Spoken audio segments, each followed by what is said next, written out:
حلال کی کمائی سے حج کا سفر کریں گے، مدینہ پاک جائیں گے تو فائدہ بھی ہوگا۔ اب یہاں ڈبو دیے، اس کی جیب کاٹ دیے، اس کی زمین ہڑپ کر دیے، فلاں کر دیے، ظلم و ستم کر دیے، ناپ تول میں کمی کر دیے، جھوٹ بول کے کاروبار کر دیے، سارا پیسہ جمع کر دے کے اب حج کو جائیں گے تو پھر مثال وہی صادق آتی کہ بلی 100 چوہے کھا کے حج کو چلی۔ تو حاضرین، ایسے حج کا کیا فائدہ؟ ایک ایک پائی حلال کی جمع کر کے جائیں گے تو واقعتاً اس کی کیفیتیں بھی پیدا ہوتی ہیں۔ ایسے ہی حضرت امام اعظم ابو حنیفہ رحمۃ اللہ علیہ کے متعلق بھی بتایا جاتا ہے کہ آپ سرکار کے دربار اقدس میں حاضر ہوئے، عرض کیا السلام علیکہ یا رسول اللہ، تو سرکار کے روضہ پاک سے جواب آیا وعلیک السلام یا امام المسلمین۔ تمام مسلمانوں کے امام سرکار نے حضرت امام اعظم کو یہ لقب عطا فرمایا، تبھی سے امام اعظم ہوئے۔ آپ امام ہیں مگر امام اعظم بنے کہ پوری دنیا کے مسلمانوں کے امام۔ آج بھی الحمدللہ ساری دنیا کی مسلم آبادی میں 90% سے بڑھ کر مسلمان امام اعظم ابو حنیفہ رحمۃ اللہ علیہ کی پیروی کرتے ہیں، حتیٰ کہ جو امام شافعی، امام مالک، امام احمد بن حنبل کے متبعین ہیں، بعض ایسے مسائل ہیں کہ ان کو مسئلہ حل کرنے کے لیے امام اعظم کی کتابیں تلاش کرنا پڑتا ہے۔ خیر، تو حاضرین کرام، سرکار دو عالم صلی اللہ علیہ وسلم کی خدمت میں روضہ اقدس پر کس طریقے سے لوگ حاضر ہوئے، اور ایک بزرگ ہے حضرت شاہ بہاؤالدین باجن رحمۃ اللہ علیہ۔ یہ بزرگ مہاراشٹرا کے ہیں، ان کے شہزادے یہاں حیدرآباد میں ان کے اولاد میں ایک بزرگ ہیں، تو غالباً حضرت اسد اللہ باجنی رحمۃ اللہ علیہ یہی شاہ بہاؤالدین باجن رحمۃ اللہ علیہ کے اولاد میں سے ہیں۔ حسینی علم میں ایک گلی میں آپ کا مزار مبارک ہے، تو حضرت فرماتے ہیں حضرت شاہ بہاؤالدین باجن رحمۃ اللہ علیہ کے جو جد امجد تھے وہ مدینہ پاک میں رہتے تھے اور محدث تھے، اس زمانے کے حدیث شریف لوگوں کو پڑھاتے تھے۔ ان کا حال یہ تھا، حدیث شریف پڑھانے کے درمیان میں سرکار کی مسجد میں حدیث پاک کا درس دیتے تھے، ہزاروں لوگ آپ کی صحبت میں بیٹھتے تھے، سرکار کی حدیث پڑھا کرتے تھے۔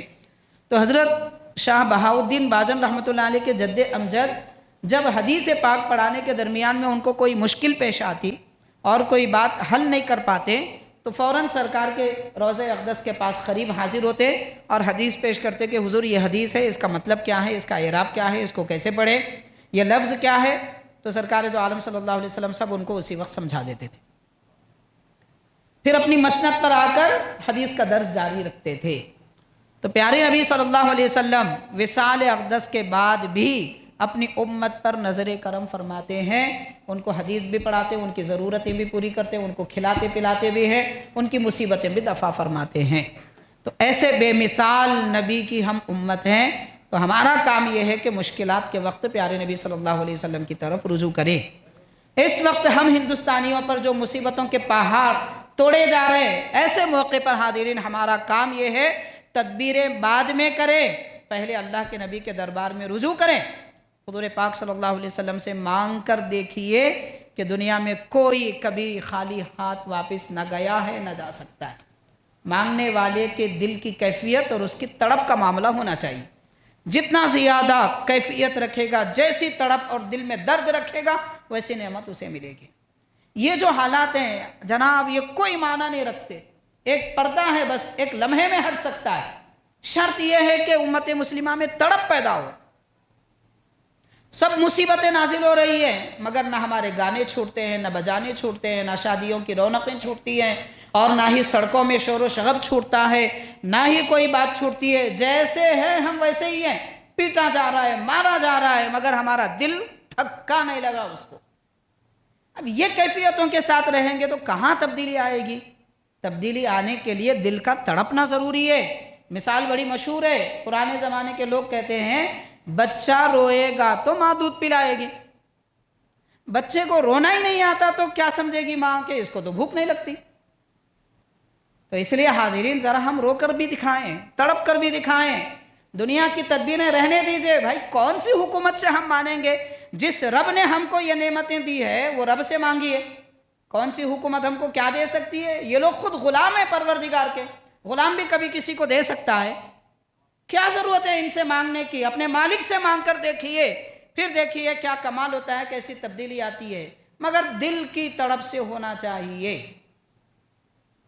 بہرحال حاضرین کرام، جو بھی کیفیتیں ہیں حج اور عمرے وغیرہ کے متعلق اکابر اور بزرگان دین کے احوال اور کیفیات اور ہمارے حالات کے متعلق چند باتیں آپ کے گوشے گزار کی گئی ہیں۔ اللہ تبارک و تعالی ہم سب کو ان کیفیتوں کا مالک بنائے، بزرگان دین کے قلب کی راحتیں اور ان کے دل کی محبتیں ہمارے دلوں میں اونڈیل دے، خالق کائنات کی محبت اور اس کی توحید کی معرفت ہم سب کو عطا فرمائے۔